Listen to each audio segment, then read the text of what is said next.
वज़ीर आला तेलंगाना रेवंत रेड्डी ने दहली के साबिक़ वज़ीर आला व आम आदमी पार्टी लीडर अरविंद केजरीवाल पर शदीद नुक्ताचीनी की है। उन्होंने पेश क़यासी की कि आने वाले दहली असेंबली इंतख़ाबात में केजरीवाल को शिकस्त होगी। उन्होंने दहली PCC सरबराह देवेंद्र यादव के साथ इंतख़ाबी ज़मानत का पोस्टर जारी किया। इस मौके पर मीडिया से बात करते हुए उन्होंने रिमार्क किया कि वज़ीर आज़म मोदी और केजरीवाल दोनों एक हैं। उन्होंने कहा कि ये दोनों दहली की तरक्की में अपना रोल अदा करने में नाकाम रहे। उन्होंने वाज़ेह किया कि तेलंगाना में रियासती हुकूमत ने 2 लाख रुपए तक के किसानों के कर्जों को माफ़ किया और दीगर इंतखाबी वादों को भी पूरा किया। उन्होंने कहा कि कांग्रेस हुकूमत ने 55,000 सरकारी मुलाजिमतों को पूरा किया।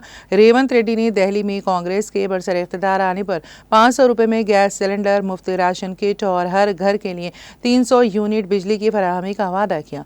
उन्होंने कहा कि कांग्रेस पार्टी जो वादे करती है इन पर बहर कीमत अमल को यकीनी बनाती है। उन्होंने दहली की राय दहिंदों पर जोर दिया है कि वो आने वाले इंतखाबात में कांग्रेस को मुंतखब करें। उन्होंने 5 ज़मानतों पर अमल का वादा किया।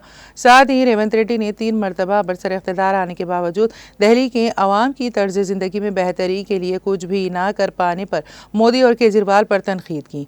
उन्होंने कहा कि मोदी और केजरीवाल में कोई फ़र्क नहीं है, उनके नाम मुख्तलिफ हैं लेकिन काम झूठ बोलना एक ही है। मोदी 3 मरतबा बरसर इख्तिदार आए, ताहम उन्होंने दहली के लिए क्या किया?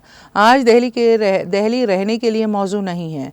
मैं दहली की आवाम से दरख्वास्त करता हूँ कि वो कांग्रेस को कामयाब करें। हम 5 ज़मानतों पर अमल करेंगे। उन्होंने कहा कि ख़वातीन को तेलंगाना में बसों में सफ़र की सहूलत फराहम करने के लिए रियासती हुकूमत ने 4,000 करोड़ रुपए Telangana state road transport corporation को अदा किए हैं।